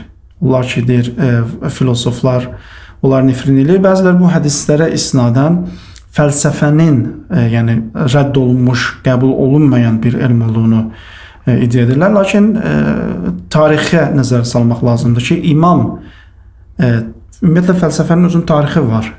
Bəli. Filosofların növləri var, filosofların məsələlərə yanaşma tərzi, onların qəbul etdiyi müəyyən prinsiplər var. Bunlar hamısı eyni deyil. Yəni hətta fəqihlər də bu cür deyil. Yəni biz fiqh tarixinə baxanda fəqihlərin hamısı eyni deyil ki. Fəqihlərin bir qismi əxbardır, bir qismi usulidir. Fəqihlərin məsələlərə yanaşma tərzi bir-birindən fərqlidir. Fəqihlərin hökmənlər gətirmə bəzən öz aralarında fərq eləyir. Filosoflar da o cürdür. Yəni biz filosofların hamısını eyni dəstədən qəbul edə bilmərik, eyni dəstədən qərar verə bilmərik. Filosoflar var idi ki, onlar Allahı inkar edirlər və bu yöndə çalışırdılar. Ona görə İmamın hədisinə də biz diqqət yetirsək, İmam orada Allahı inkar edən, kainatın fövqündə olan, yaradıcını inkar edən fəlsəfəni qınayır. Və fəlsəfə haqqında olan videonuzda da bu haqda geniş açıqlama vermişdiniz. Bəli, o videoda mən o hədisi geniş şərh eləmişəm ki, İmam buyurur ki, onlar necə ola bilər ki, aləmdə olan tədbiri inkar edə bilərlər. Deməli, bu materialist fəlsəfədən İmam burada danışır. Nəinki Allahın varlığını möhkəm dəlillərlə isbatlayan fəlsəfədən. Yəni, məsələn, biz Kəşfül Muradın şərhinə baxsaq, görürük ki, Cəfər Sübhani, müasir fəqih və mütəkəllimlərdən olan Cəfər Sübhani orada konkret yazır ki, Allahın varlığı mövzusunun isbatı fəlsəfənin öhdəsinədir. Və ya, məsələn, biz kəlam kitablarına baxsaq, görürük ki, bir çox kəlam alimlərimiz sırf fəlsəfi dəlillərdən istifadə edirlər tohid məsələsində. Məsələn, Kəşfül Muradın elə ilk tohid bəhsinə baxın, Allahın varlığının isbatı. Orada Xacə Tusi, mən o təzüdül etiqad dərslərində də buna işarə etmişəm. Xacə Tusi İbn Sinanın təqdim elədiyi dəlili gətirir. Ondan sonra Əllamə Hilli də o dəlil barəsində buyurur ki, bu olduqca möhkəm və güclü dəlildir. Görürsünüz, kəlam alimləri belə öz kitablarında filosofların dəlillərindən istifadə edirlər. Belə olan halda biz hansı əsasdan deyə bilərik ki, fəlsəfə batildir, fəlsəfə İslama ziddir. Yəni, əgər bir elm ki, Allahın varlığını möhkəm dəlillərlə isbat edir, İslam əqidəsini möhkəm dəlillərlə isbat edir, biz o elmə hansı əsasla deyə bilərik ki, bu İslama yad bir elmdir. Bəli, fəlsəfə müqəddəs elm deyil, xətasız və qüsursuz elm deyil və heç bir elmdə xətasız, qüsursuz deyil. Yəni, fiqhdə də qüsur var, üsulda da qüsur var, hədisdə də qüsur var, ricalda da qüsur var və dolayısıyla təbii ki, fəlsəfədə də qüsur var, filosofların bəzi rəylərində qüsur var, filosofların ola bilər bəzi rəyləri İslam əqidəsi ilə uyğun gəlməsin, Quranla uyğun gəlməsin, bu təbiidir. Lakin hansısa bir yanlış nəticəyə görə bir elmi kənarlaşdırmaq olmaz. Ümumiyyətlə, fəlsəfə ilə filosofu biz ayırmalıyıq. Fəlsəfə metoddur, düşüncə metodudur. Amma filosof gəlir hansısa bir nəticəyə çatır ki, o nəticə yanlışdır. Biz nəticəyə əsasən metodu ləğv edə bilmərik. Metod özlüyündə əgər möhkəmdirsə, biz hansısa bir yanlış nəticəyə görə o metodu ləğv edə bilmərik. Məsələn, hədis elmi bizə konkret hədisləri necə başa salmağı öyrənən bir metoddur. Amma hansısa bir mühəddis, hansısa bir hədis alimi gəlir, yanlış nəticəyə varırsa və onun nəticəsi çox yanlışdırsa, biz həmin yanlış nəticəyə görə hədis elmini rədd edə bilərik? Xeyr. Hansısa bir fəqih gəlir, fiqhdə ictihad edir və çox yanlış bir nəticəyə gəlir. Məsələn, deyir, xümsü böyük qeybət dövründə gəlib dənizə ataq. Bu yanlış bir rəydir. Amma biz həmin yanlış rəyə görə fiqhi kənarlaşdıra bilərik, fiqh elminə ümumiyyətcə qadağa qoya bilərik. Xeyr. Deməli, burada rəylə elm arasında, filosofla fəlsəfə arasında, fəqihlə fiqh arasında, mühəddislə hədis elm arasında nə etməliyik? Fərq qoymalıyıq. Yəni bu dediklərinizdən bir növ iki rəy çıxır ki, ilk növbədə əsas olan elmin özüdür. Yəni elmlə məşğul olan mütəxəssislər deyil. Bəli. Və bundan da ikinci belə bir rəy çıxır ki, və bu rəydən də bir sual vermək istəyirik ki, fəlsəfəni bir növ İslam dinində və İslam dünya görüşündə bir vasitə kimi saya bilərikmi? Bəli, şübhəsiz. Çünki nəticədə İslamın əqidə bölümü metafizik mövzulardan söhbət açır və fəlsəfənin də əsas mövzusu metafizikadır. Məsələn, Allahın varlığı metafizik bir məsələdir. Və ya məad bəhsi metafizik bir bəhsdir. Cənnət, cəhənnəm bəhsi. Bunlar hamısı metafizik bəhslərdir. Və fəlsəfə gəlir, həmin mövzuları araşdırır və həmin mövzuların araşdırmasında sırf möhkəm dəlillərə istinad edir. Yəni möhkəm dəlillər hansı dəlillərdir? Əqli dəlillər. Və nəticədə elə bir şəkildə olmalı ki, yəqin hasil eləməlidir. Zənn, güman, xəyal bu kimi şeyləri kənara atır və sırf möhkəm dəlillər əsasında həmin məsələləri araşdırır. Bu mənada fəlsəfəni mən nəinki lazımdır, mən deyərdim ki, fəlsəfəni öyrənmək, fəlsəfənin dəlillərindən və üslubundan xəbərdar olmaq zəruridir. Çünki əgər biz metafizik mövzularda Allahın varlığı, məad və bu cür İslamın əqidə bölümündə möhkəm dəlillər istəyirsə, sarsılmaz möhkəm dəlillər istəyirsə, gərək məntiq və fəlsəfədən xəbərdar olaq. Cənab Şeyx, bundan öncə biz fəlsəfə elmi ilə bərabər irfan elmini də qeyd etdik. Nəzərə alsaq ki, son zamanlar müxtəlif İslam təbəqələri arasında nəinki alimlər, eləcə də sıravi dindarlar arasında irfan elmi barəsində müxtəlif rəylər var və əksər hallarda da bu rəylər irfan elminə qarşı çox mənfidir. Zəhmət olmasa irfan elmi haqqında, irfan elminin mahiyyəti, belə desək, predmeti və zəruriyyəti, bu elmin İslamda zəruriyyəti haqqında bizə biraz məlumat verərdiniz. Bir məsələni mən qeyd edim. Ümumiyyətlə, tarixdə irfan deyilərkən, nəzəri irfan deyilərkən və ya ariflər deyilərkən, sufilər deyilərkən, bunlar hamısı bir təbəqə olmuyorlar, bir dəstə olmuyorlar. Yəni, tarixi nəzər salsaq, görək ki, sufilərin özlərinin fərqli dəstələri var, fərqli etiqadlara sahibdirlər. Bəziləri hülula inanıblar, bəziləri ittihada inanıblar. Hülul budur ki, yəni Allah Taala enir və bəşərlə birləşir. İttihad budur ki, məsələn, bəşər qalxır, böyüyür və Allahla birləşir. Bunlar hamısı küfürdülər və hətta Molla Sədra ki, öz fəlsəfəsində irfani üsluba əsaslanıb, bu özü də bəzi sufiləri cahil olaraq adlandırır. Aydındır, ona görə biz irfan deyəndə, sufi deyəndə hamısını eyni dəstədən qərar verə bilmərik. Necə ki, fəqih deyəndə, fiqh deyəndə hamı eyni dəstədən qərar vermirik. Üsul deyəndə hamısını, bütün üsul alimləri və ya müfəssir deyəndə, bəyəm bizdə müfəssirlər hamısı eyni dəstədəndir? Xeyr. Bəziləri var, rasionalist olublar, rasional olublar. Məsələn, Şeyx Tusi kimi. Bunlar rasional olublar. Seyyid Mürtəza kimi, bunlar rasional olublar. Bəziləri var ki, sırf əxbari yönümlü olublar. Məsələn, Feyz Kaşani kimi və ya Burhan təfsiri və Səqəlin təfsirinin sahibləri kimi. Bəziləri var, fəlsəfəyə etimad ediblər təfsirdə, məsələn, Seyyid Təbatabai kimi. Ona görə biz təfsir deyəndə hamısına eyni təbəqədən qərar vermirik. İrfan da bu cürdür, sufilik də bu cürdür. Bunlar hamısı eyni dəstədən olmayıblar. Bəziləri cahil olublar, Molla Sədra deyən kimi. Amma bəziləri haqq yolda olublar. Və biz bunu necə təyin edirik? Biz bunu Əhl-i Beytdən bizə çatan, Qurandan bizə çatan elmlər vasitəsilə, üslublar vasitəsilə, onların bizlərə təqdim elədiyi prinsiplər vasitəsilə təyin edirik. Baxırıq ki, məsələn, bu sufilər, bu irfan alimləri öz nəzəriyyələrini Qurandan və bir də Əhl-i Beytdən gələn hədislər əsasında formalaşdırıblar. Belə olan təqdirdə bunun adı irfan olduğu üçün və tarixdə bəzi yoluna azmış sufilər olduğu üçün biz hamısına eyni təbəqədən, eyni gözdən baxa bilmərik. Ona görə doğru olan budur ki, biz nə etməliyik? Ayrım aparmalıyıq. Məsələn, hədisdə var, Biharlənvarda Peyğəmbər əleyhissalam axirət zaman fəqihlərini vəsf edir. Buyurur ki, axirət zaman fəqihləri yer üzərinin ən şər fəqihləridir və ən şər insanlarıdır. İndi biz burada fəqih sözünü götürüb bütün fəqihləri bura aid edə bilərik. Şiə fəqihlərinə bura aid edə bilərik? Əlbəttə ki, xeyr. Biz bu hədisə baxanda deyirik ki, burada ayrım eləmək lazımdır. Peyğəmbərin dediyi fəqihlər, yəni onlar ki, məsələn, Əhl-i-Beytə tabe olmazlar, onlar ki, fəsad törədərlər, onlar ki, dünya əhlidirlər və s. Sırf əməl məqamında. Bəli, əməl və etiqad məqamında.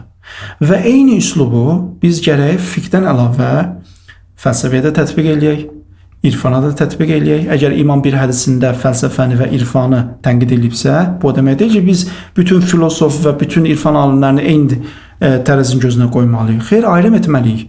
Bu filosoflar imamlara, Qurana və ümumi prinsiplərə tabe olublar ya yox. Əgər tabe olublar, demək onlar haqdırlar. Əgər tabe olmurlar, sırf onlara qarşı müxalifətçilik ediblərsə, deməli biz onları münhərif, yolunu azmış adlandıra bilərik. Amma əsas olan nədir? Əsas olan budur ki, biz hamısına eyni gözdən baxa bilmərik. Bu, yəni məsələ olduqca önəmlidir. Cənab Şeyx, ümumiyyətlə irfan elminə qarşı, yəni tutulan iradlardan ən məşhurlarından biri ondan ibarətdir ki, irfan elmi Əhl-i-Beytə dayanmır. Yəni irfan elminin mahiyyəti, yəni bünövrəsi Əhl-i-Beytdən deyildir. Və Əhl-i-Beyt əleyhissalamdan da gələn varid olan hədislərdə bildirilir ki, bizdən qeyri yolla elm kəsb etmək bizi inkar eləməkdir. Yəni bu hədisə əsaslanaraq irfan elminin Əhl-i-Beytə necə dayandığı, necə əsaslanmağı haqqında bizə zəhmət olmasa məlumat verərdiniz. Ümumiyyətlə bu prinsipə dayansaq, o zaman gərək üsul elmində rədd eləyək, inkar eləyək, hədis elmində inkar eləyək. Çünki əxbarlərin də iddiaları budur ki, üsul elmi əhl-i sünnədən alınıb, müasir hədis elmində olan müasir bölgülər, o da əhl-i sünnədən alınıb. Deməli biz nə edək? Gərək üsul elmində rədd eləyək, hədis elmində rədd eləyək və onun nəticələrini qəbul etmək.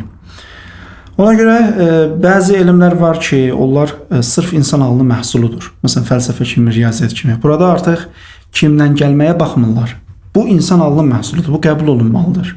Məsələn, riyaziyyat, sünni riyaziyyatı, şiə riyaziyyatı yoxdur ki. Riyaziyyat insan ağlının məhsuludur. Bəli. Bu qəbul olunmalıdır.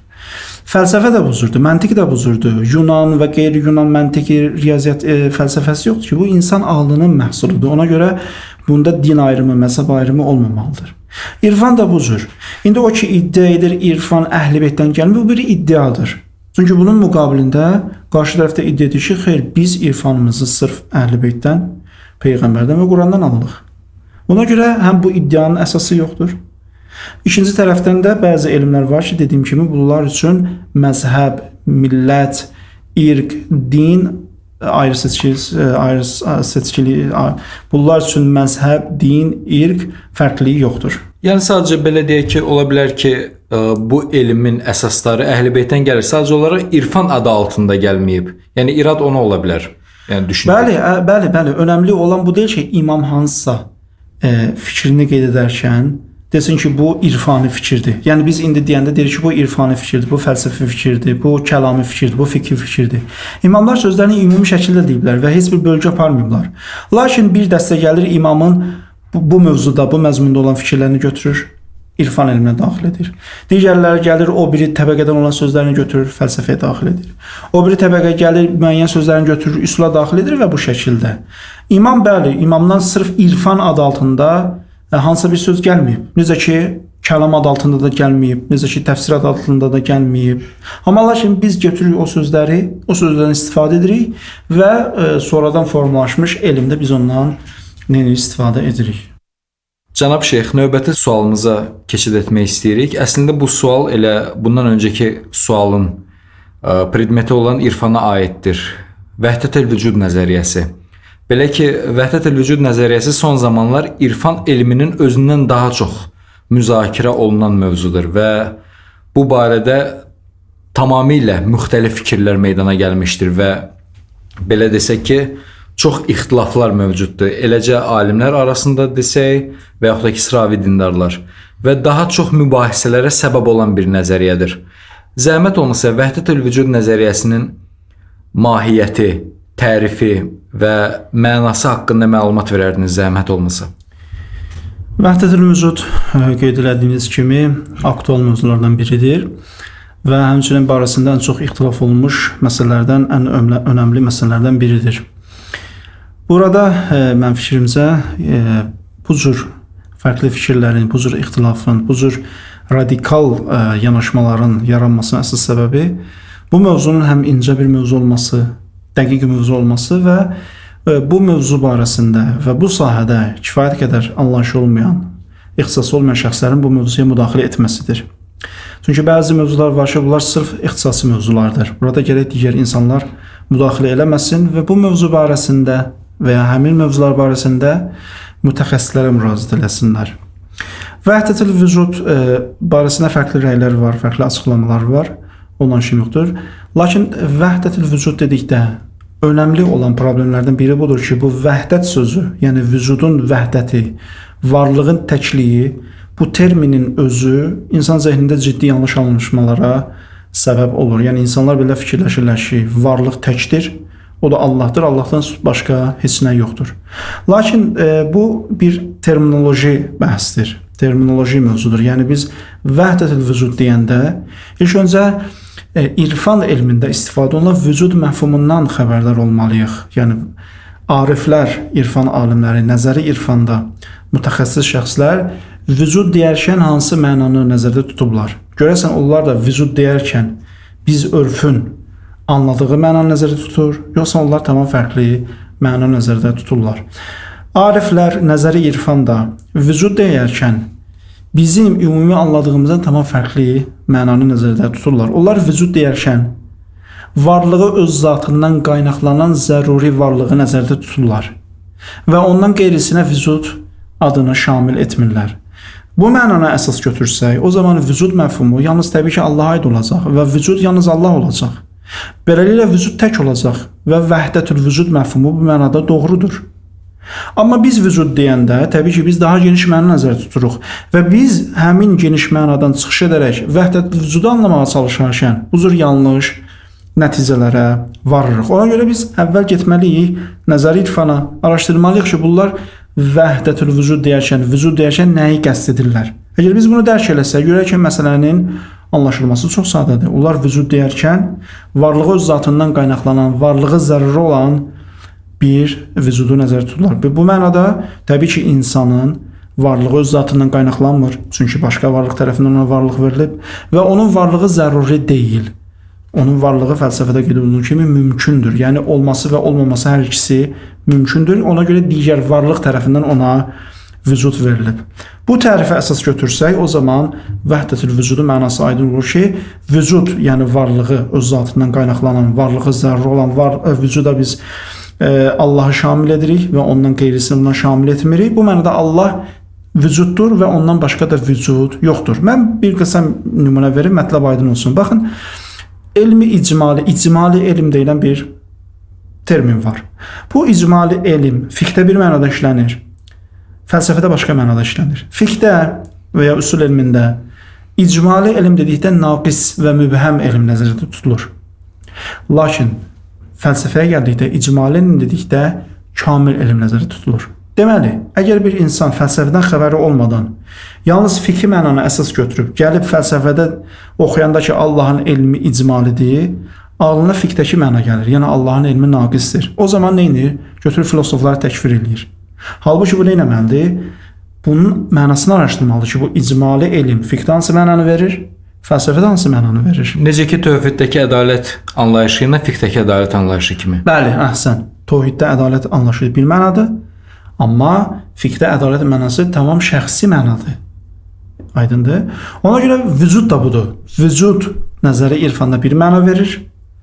Örfdə, kəlamda, fiqhdə başqa məna verir. Biz fiqhdən anladığımız, örfdən anladığımız vücud mənasından çıxış edərək irfandakı vücud mənasını anlamağa çalışarkən təbii ki, bu cür xətalara yol verir və nəticədə anlamadığımız bir sahədə həmin sahənin mütəxəssislərini təşvir edirik. Cənab Şeyx, bəzi insanlar vəhdətül vücud dedikdə ittihad və hüluli vəhdətül vücud kimi qəbul edir və onu önə çəkirlər və bunun yanlış olduğunu bildirirlər. Yəni, bunu zəhmət olmasa açıqlama verərdiniz. Ümumiyyətlə, vəhdətül vücud məsələsindən danışan heç bir arif nə ittihad məsələsinə toxunur, nə də hülul məsələsinə.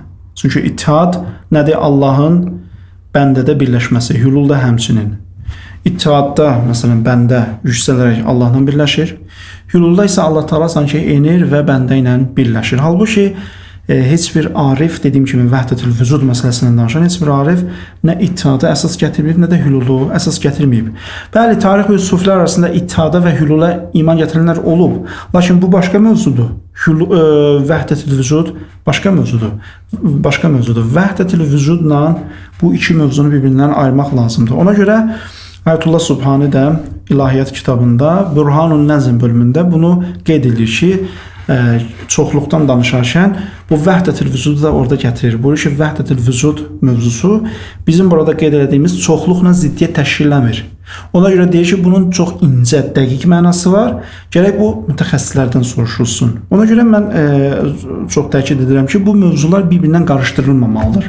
Və hülul və ittihad məsələsi əsas gətirilir, vəhdətül vücud məsələsi inkar olunmamalıdır. Yəni belə bir nəticə əldə edə bilərik ki, hətta belə desək, sufilərdə vəhdətül vücud nəzəriyyəsi mövcuddursa, bu demək deyil ki, inkar olunmalıdır. Necə ki, imamət mövzusu və belə deyək ki, bu anlayış necə ki, Əhl-Sünnədə mövcuddur və Şiədə mövcuddur. Sadəcə fikir müxtəlifliyi var bu anlayış barəsində. Amma bu demək deyil ki, imamət mövzusunu biz inkar etməliyik buna görə. Vəhdətül vücudun özünün çox açıqlaması var, fərqli açıqlaması var. Bəzi alimlər bunun sayını 27-yə qədər çıxardıblar ki, vəhdətül vücud barəsində 27-yə yaxın fərqli açıqlama var. Lakin biz baxmalıyıq, araşdırmalıyıq ki, hansı açıqlama daha məqbuldur, əqlə, Qur'ana, sünnəyə uyğundur, onu qəbul etməliyik. Biz vəhdətül vücud deyib hamısını bir başdan rədd edə bilmərik. Cənab Şeyx, növbəti sualımız məşhura müvafiq olmaq, yəni anlayışla bağlıdır, məşhurluq anlayışına bağlıdır. Bundan öncə də biz bəzi fikir məsələləri toxunduq və fiqdə ən məşhur, belə deyək, tanınmış terminlərdən biri məşhurluq terminidir. Ümumiyyətlə, məşhurun rəyinə müvafiq olmaq, məşhurun rəyi ilə getməyin elmi əsasları nədir? Və yaxud da ki, məşhurun rəyinə müxalif bir rəy gətirmək yanlışdırmı, yanlışdırmı? Zəhmət olsa buna açıqlama verərdiniz. Bu barədə fəqihlər barəsində fərqli rəylər var. Bəzilərinə görə məşhura şöhrət dəlildir. Ona görə məşhura tabi olmaq lazımdır. Xüsusən məşhur deyəndə qədim alimlər nəzərdə tutulur. Yəni Şeyx Müfid, Şeyx Tusi, Seyyid Murtaza, yəni bu təbəqə Əllamə Hilliyə dək olan təbəqə nəzərdə tutulur. Burlar ki, onların rəyinə tabi olmaq lazımdır. Nəyə görə? Çünki onlar imamların dövrünə yaxın yaşayıblar, imam zamanın dövrünə yaxın yaşayıblar və onların əlində müəyyən dəlillər, kitablar olub. Ona görə onlar bir çox şeylərdən xəbərdardırlar ki, biz həmin şeylərdən xəbərdar deyilik. Bəzi şeylər onlara çatıb ki, bizlərə çatmayıb, ona görə məşhura tabi olmaq lazımdır. Lakin bir dəstəyə görə xeyr, məşhura tabi olmanın heç bir elmi əsası yoxdur. Çünki nəticədə məşhur əgər müəyyən sənədlərə, müəyyən dəlillərə əsaslanıbsa, onlar həmin dəlildən müəyyən mənanı başa düşə bilərlər. Lakin biz əgər həmin dəlillərlə tanış olsaq, mümkündür biz fərqli məna başa düşək. Yəni Seyyid Sədrin, Şəhid Sədrin rəyi budur ki, əgər həqiqətən məşhur hansısa dəlilə əsaslanaq filan nəticəyə gəlibsə, biz əgər həmin dəlillərdən xəbərdar olsaydıq, mümkündür tamam fərqli rəy deyərdik, tamam fərqli fikir göstərərdik. Bu bir. İkincisi, əgər ortada konkret hədis varsa, konkret ayə varsa və məşhur bundan bir mənanı başa düşübsə, o demək deyil ki, biz də həmin mənanı başa düşməliyik. Yəni ortada biz məşhur necə başa düşübsə, biz də elə başa düşməliyik zərrəti və ya qaydası yoxdur. Heç bir əqli, nəqli qayda yoxdur ki, biz məşhur necə anlayıbsa, biz də o cür anlamalıyıq. Ortada konkret dəlil var və insanların həmin dəlillərə baxışı fərqli ola bilər. Ona görə son dövr alimləri, məsələn Seyyid Xoyi və digərləri nəinki məşhura, hətta icmanı belə dəlil olduğu təqdirdə icmanı belə höccət bilməyiblər. Yəni əgər ortada konkret dəlillər varsa, Quran ayəsi və sənəd hədis varsa və məşhur həmin məsələn hədisdən bir məna, amma Seyyid Xoyi və digəri başqa məna anlayıbsa, ona öz anladığı məna höccətdir. Nəinki digərlərinin anladığı məna. Ona görə məşhur, bəziləri var ki, israrla bunu müdafiə edirlər ki, əgər bir məsələdə məşhur bir rəy veribsə, daha sən əks rəy verə bilməzsən. Halbuki bu yanlışdır. Məşhurun rəyinə tabi olmalıyıq deyə bir əsas yoxdur. Araşdırması bir şəxs, mütəxəssis bir şəxs dəlildən fərqli nəticə çıxara bilər və əgər fərqli nəticə çıxarıbsa, ona artıq öz anladığı və çıxardığı nəticəyə tabi olması vacibdir və o artıq öz anladığı və doğru bildiyi nəticəni buraxıb məşhurun rəyinə də tabe olmamalıdır. Cənab Şeyx, fiqhi mövzumuzu davam elətdiririk və bu mövzuda olan növbəti sualımızı səsləndirmək istəyirik. Bu fiqhin demək olar ki, əsas mövzularından biri olan təqlid mövzusudur. Və təqlid mövzusuna bağlı bir sualımız var. İbtidai təqlid. İbtidai təqliddə təqlid olunan müştəhidin diriliyi şərtdirmi? Ümumiyyətlə burada məsələləri və ya mövzuları iki qismə ayırmaq istəyirəm. Bəzi məsələlər və ya bəzi mövzular var ki, bunlar sabit məsələlərdir. Yəni tarixdən, zamandan, məkandan asılı olmayaraq bunlar sabitdir, dəyişməzdir. Lakin bəzi mövzular var ki, bəzi məsələlər var ki, onlar zamana, məkana görə dəyişir, yenilənir.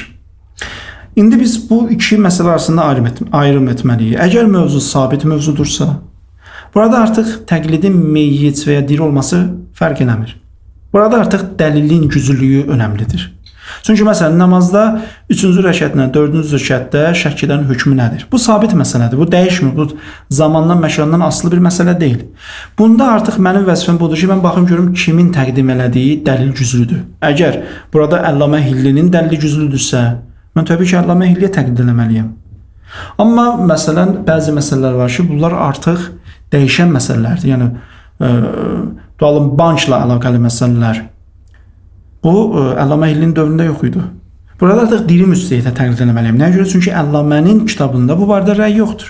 Mən gərək diri olan, bu şəraiti görən, bu zamanda, bu məkanda yaşayan bir müstəhid tapım ki, bu məsələni araşdırıb, bu məsələ üzərində ictihad edib və o mən nəticəyə neyim, həmin fəqihin rəyinə təqlid edim. Deməli, məsələlər iki qismdir. Sabit məsələlər var, dəyişkən və yeni çıxan məsələlər var. Əgər məsələ sabit məsələdirsə, burada ibtidai təqliddə diri olması şərt deyil, hətta meydə belə təqlid eləmək olar. Lakin əgər məsələ dəyişkən məsələdirsə, yeni çıxan məsələdirsə, burada artıq diri müstəhidin olması şərtdir. Bəli, ümumi kütlə üçün asan olsun deyə nə ediblər? Alimlərimiz buyururlar ki, bir dənə diri müstəhid götürsünlər və təqlid eləsinlər. Bu, bunun üçündür ki, yəni ümumi kütlə üçün təqlid məsələsi asan olsun, rahat olsun. Bir nəfər risaləsini götürsünlər və təqlid eləsinlər. Amma elmi yöndən baxsaq buna, elmi əsaslarına baxsaq, görərik ki, ibtidai təqliddə, sabit məsələlərdə diri şərt deyil. Hətta meydə belə təqlid eləmək olar. Lakin dəyişən məsələlərdə, yeni çıxan məsələlərdə diri olması şərtdir. Cənab Şeyx, növbəti sualımız ələmiyyət barəsindədir. Ümumiyyətlə, ələmiyyətin meyarı nədir? Və son zamanlar belə bir şayə, belə bir deyim yaranıb ki, Urvətül Vusqa kitabına şərh yazmaq ələmiyyətin bir nişanəsidir. Zəhmət olmasa bu iki suala açıqlama verərdiniz. Ümumiyyətlə, ələmiyyəti, yəni fəqihlər arasında ələmiyyəti, ən ələmi təşxis eləmək, yəni bu ələmiyyət mövzusu nisbi bir mövzudur. Yəni konkret olaraq, konkret dəyişməz şəkildə ələmiyyəti təyin etmək üçün konkret meyarlar yoxdur. Və ələmiyyəti təşxis etmək üçün istinad olan dəlillər, prinsiplər, meyarlar da bunlar nisbidirlər. Məsələn, mən qəbul etdiyim müəyyən prinsiplər var, amma qarşı tərəfin qəbul etdiyi fərqli prinsiplər var. Təbii ki, mən məsələyə yanaşarkən öz qəbul etdiyim prinsiplər üzərindən yanaşıram, qarşı tərəf isə məsələyə yanaşarkən öz qəbul etdiyi prinsiplər üzərindən yanaşır. Ona görə prinsiplər fərqli olduğu üçün, meyarlar fərqli olduğu üçün, təbii ki, nəticə də fərqli olur. Ona görə mən fikrimcə ələmiyyət məsələsi, yəni ələmiyyəti təşxis eləmək nisbidir. Məsələn, hədis bəhsi, rizal bəhsi, usul bəhsi. Bir insan, bir fəqih hədis qəbul edərkən rizal elmində müəyyən bir meyara əsaslanır. Lakin o bir fəqih tamam fərqli bir meyara əsaslanır. İndi mən bu iki fəqih arasında hansının ələm olduğunu təşxis eləmək üçün gərək mən hər ikisinin prinsiplərindən xəbərdar olum və nəticədə mən ikisindən birini qəbul edim. Yəni o prinsiplərdən birini qəbul edim və şübhəsiz mən ikisindən birini qəbul etdiyim üçün hansı prinsipi qəbul edirəmsə, o prinsipə, o meyara uyğun müstəhidi də ələm bilirəm. Amma mümkündür başqası gəlsin və mənə desin ki, sənin o qəbul etdiyin meyar xətadır. Mənim qəbul etdiyim meyar düzdür və mən bu qəbul etdiyim meyara əsasən sənin deyil, öz təyin elədiyim müstəhidi ələm bilirəm. Ona görə bu nisbidir. Bundan əlavə, məsələn, risalələrdə qeyd olunur ki, ələmiyyəti təşxis eləmək üçün iki adil şəxs olmalıdır və ya şöhrət olmalıdır və s. və ya bir şəxs özü təyin eləməlidir. Dedik, özü təyin eləmə bu nisbidir. İki adil şəxsə gəldikdə bu iki adillər çox ola bilər. İki adil məsələn filan müctəhidi ələm bilir, digər iki adil də başqa müctəhidi ələm bilir. Bu da yəni nisbi bir şeydir. Bu da yəni məntiqi bir meyar deyil. Ondan sonra gəlir şöhrətə. Şöhrət heç vaxt ələmiyyət üçün meyar ola bilməz. Çünki şöhrətin müəyyən amilləri var, səbəbləri var. O mövzuya girmək istəmirəm. Yəni şöhrət məntiqi bir əsas deyil ki, mən şöhrət əsasında ələmiyyəti təşxis edim. Ona görə nəticə nədir? Nəticə budur ki, ələmiyyət bu nisbi bir şeydir. Yəni hər bir insan qeyd edə bilər ki, bəli, mənim nəzərimdə filan alim ələmdir. Amma mənim nəzərimdə filan alim ələmdirsə, o demək deyil ki, digərlərin nəzərləri də batildir. Amma Urvətül Vüsqaya gəldikdə, bəli, belə bir fikir formalaşmış. Güya Urvətül Vüsqaya şərh yazmaq ələmiyyətin bir nişanəsidir. Xeyr, Urvətül Vüsqaya şərh yazmaq ələmiyyətin nişanəsi deyil. Çünki Urvətül Vüsqa son dövrlərdə yazılmış bir kitabdır. Urvətül Vüsqadan əvvəl olan alimlər bəs necə? Ümumiyyətlə, heç bir hansısa bir kitaba şərh yazmaq bu ələmiyyət göstəricisi deyil. Ümumiyyətlə, mümkündür bir fəqihin əslən heç kitabı olmasın. Bəli, kitab yazmaq, çoxlu kitabı olmaq, dərsləri olmaq bu bir göstəricidir. Yəni biz həmin göstəricilərdən istifadə edərək ələm şəxsi təşxis edə bilirik. Amma bu o demək deyil ki, kimin kitabı varsa o ələmdir, kimin kitabı yoxsa o ələm deyil. Və Urvətül Vüsqa və hansısa bir kitab da bu ələmiyyət üçün heç vaxt meyar ola bilməz. Necə ki, təqlid olunan müctəhidin şərtlərində risalə yazmaq kimi bir anlayışın olmaması kimi. Xeyr, risalə əslən son yəni 60-70 ilin bir əməlidir, bir təzahürüdür. Yəni ondan əvvəl risalə olmayıb ki, əvvəllər məsələn sual-cavab olubdu. Fəqihlərə suallar yollayıblar və onlar sualları cavablayıblar. Risalə son dövrlərdə yaranmış bir təzahürdür. Son dövrlərdə meydana çıxmış bir təzahürdür. Ona görə risaləyə əsasən ələmiyyəti təyin etmək bu məntiqi bir əsas deyil. Cənab Şeyx, növbəti sualımız elə bundan öncəki verdiyimiz sualların davamı olaraq vilayət fəqih mövzusudur. Belə ki, son zamanlar ən aktiv və ən geniş müzakirə olunan mövzu məhz İslam dünyasında, ələxüsusda Şiə məzhəbində vilayət fəqih mövzusudur. Belə ki, bildiyimiz kimi bu nəzəriyyənin də növləri vardır. Müqəyyədə, mütləqə kimi. Zəhmət olmasa bu yəni nəzəriyyə barədə məlumat verərdiniz və bu iki nəzəriyyənin arasında olan fərqlər, müxtəliflik barəsində açıqlama verərdiniz. Vilayət dedikdə, yəni səlahiyyət nəzərdə tutulur. Fəqihin vilayəti, yəni fəqihin səlahiyyəti. Yəni fəqihin imamlardan sonra hansısa bir sahədə vilayəti, yəni səlahiyyəti var ya yox? Təbii ki, usuli alimlərin arasında olan görüşə görə bəli, fəqihin vilayəti var. Yəni fəqihin imamlardan sonra səlahiyyəti var. Necə ki, imamət nübüvvətin bir davamıdır. Eyni ilə fəqihin vilayəti də imamətin bir davamıdır. Və bu hədislərdə gəlib ki, imam buyurur ki, mən onu, yəni bizim əhkamımızdan, bizim hökmlərimizdən xəbərdar olan şəxsi mən sizin aranızda hakim qərarı verdim. Deməli, fəqihin səlahiyyət sahibi olması bu usulü alimlər, yəni əxbarlar istisna olmaqla usulü alimlər arasında qəbul olunmuş, ittifaq olunmuş bir nəzəriyyədir. Lakin fərqli buradadır ki, fəqihin vilayəti çərçivəsi nə həddədir? Bəziləri deyirlər ki, fəqihin vilayətinin çərçivəsi genişdir, yəni fəqihin ümumi vilayəti var. Bəzilərə görə fəqihin vilayəti dar çərçivədədir, yəni fətva vermək və bir də qəzavət etməklədir. Bu təbii ki, elmi məsələdir, ictihadi məsələdir. Bu barədə fəqihlər fərqli fikirlərə gəliblər və hər tərəfin də özünün fikirlərini əsaslandırdığı müəyyən dəlillər var. Lakin təəssüfləndirici hal budur ki, bu məsələ barəsində ciddi ixtilaflar var. Yəni radikal yanaşmalar var. Bu yanlışdır. Çünki fəqihin vilayəti dediyim kimi nəzəri bir məsələdir. Bunu nə qəbul etmək İslam'a daxil olmağa səbəb olar, nə də bunu inkar etmək İslamdan çıxmağa səbəb olar. Ona görə tərəflərin burada radikal görüş sərgiləməsi, həm qəbul edəni məsələn təkfir eləməsi və ya qəbul etməyəni təkfir eləməsi, ümumiyyətlə bu məsələni təkfirə gətirib çıxartmaq bu yanlışdır. Yəni bu məsələnin ruhuna ziddir. Çünki bu məsələ nə dinin üsulundan deyil, nə məzhəbin üsulundan deyil ki, biz bu məsələni ya qəbul edəni, ya da bunu inkar edəni təkfir eləyək, onu kafir bilək, onun yolunu azmaqla itham eləyək. Bu məsələ tamamilə nəzəri məsələdir, ictihadi məsələdir. Tərəflərin hər birinin özünə aid dəlilləri var. Biz nə etməliyik? Biz tərəflərin dəlillərlə tanış olmalıyıq. Hansı dəlil bizi qane edirsə o nəticəni qəbul etməliyik. hansı dəlil bizi qane etmirsə, o nəticəni rədd etməliyik. Amma bunu dediyim kimi təkfirə gətirib çıxarmaq bu olduqca yanlışdır. Cənab Şeyx, alimlər arasında, müəyyən alimlər arasında belə bir rəy mövcuddur ki, fəqihin vilayəti eyni ilə peyğəmbərin vilayətidir. Yəni bu rəydən belə anlaşıla bilərmi ki, fəqih peyğəmbərə şərik qoşulur? Yəni bu, qeyd olunan məqamda zəhmət olmasa bu haqda açıqlama verərdiniz. Çünki bu rəy nəticədə müxtəlif mənfi və ixtilaflı fikirlər doğurur. Zəhmət olmasın.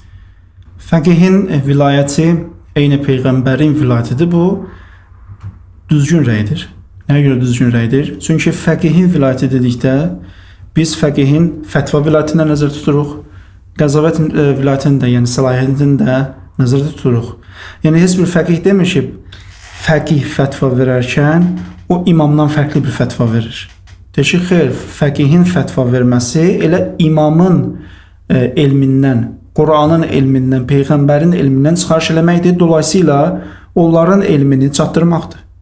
Ona görə hədisdə var ki, əgər bir insan o fəqihin verdiyi fətvanın haqq olduğunu bilə-bilə onu inkar etsə, Allaha şərik qoşmuş həddindədir. Deməli, fətva məqamında, qəzavət məqamında elə fəqihin də vilayəti eyni peyğəmbərin vilayətidir. Necə ki, imamın verdiyi fətvaya müxalifətçilik etmək qadağandır, eyni ilə fəqihin də verdiyi fətvaya müxalifətçilik etmək qadağandır. Lakin burada sual budur ki, bu ki, deyirik fəqihin vilayəti eyni imamın vilayəti kimidir, peyğəmbərin vilayəti kimidir. Bu fəqihin vilayəti hansı çərçivədədir, hansı həddədir? Yəni bu vilayət ki, eyni peyğəmbərin vilayətidir, bu yalnız fətva vermək və qəzavətlə məhdudlaşır, yoxsa ümumi idarəçilik işlərinə də şamildir. Bir dəstə deyir ki, fəqihin vilayəti yalnız fətva vermək və qəzavət verməkdir və bu iki vilayət eyni peyğəmbərin vilayətidir. Lakin digər dəstəyə görə isə xeyr. Fəqihin vilayətinin çərçivəsi bundan daha genişdir. Fəqih idarəçilik işlərində də səlahiyyət sahibidir və həmin idarəçilik işlərində sahib olduğu səlahiyyət eyni peyğəmbərin, eyni imamın sahib olduğu səlahiyyətlə eynidir. Və hətta, yəni mümkündür bir dəstə desin ki, xeyr, biz ikinci rəyi qəbul etmirik. Yəni fəqihin ümumi idarəçilikdəki səlahiyyətinin peyğəmbərlə eyni olduğunu, peyğəmbərin səlahiyyətilə eyni olduğunu qəbul etmirik. Lakin buna cavab olaraq deyə bilərik ki, ikincini qəbul etmək, birincini qəbul etməkdən asandır. Nəyə görə? Çünki birincidə, yəni fətva verməkdə, qəzavət eləməkdə sən Allahın adından, dinin adından danışırsan. Əgər Allahın adından danışmaq, dinin adından danışmaq, məsumların adından danışmaqda müxalifətçilik qadağandır və həmin səlahiyyət eyni imamın səlahiyyətidirsə, o zaman şərti işlərdə, şərti qanunvericilikdə, şərti idarəçilikdə bu səlahiyyətə sahib olmaq heç də qəbahətli bir şey deyil.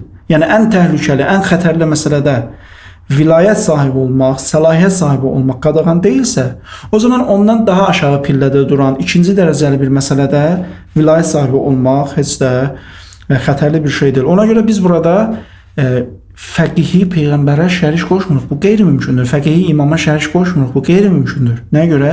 Çünki fəqihə o səlahiyyəti verən imamdır. İmam deyir ki, mən onu təyin etdim. Əgər imam fəqihi bu vəzifə təyin edibsə, bu necə fəqihə şərik qoşmaq olar? Necə imama şərik qoşmaq olar? Ondan əlavə fəqihin sahib olmadığı bir də təkvini vilayəti var ki, bu ancaq məsumlara şamildir. Məsumların təkvini vilayəti var ki, bəzi alimlər bunu qəbul edirlər. Lakin fəqihlərdə bu təkvini vilayət yoxdur. Ona görə bu məsələdə bu yəni anlayış ki, fəqihin ümumi idarəçiliyini, ümumi səlahiyyətini qəbul etmək və bunun peyğəmbərlə eyni səlahiyyətdə olduğunu düşünmək, bunu imamlara, peyğəmbərə şərik qoşmaqdır. Fikrimizə bu nəticə yanlışdır.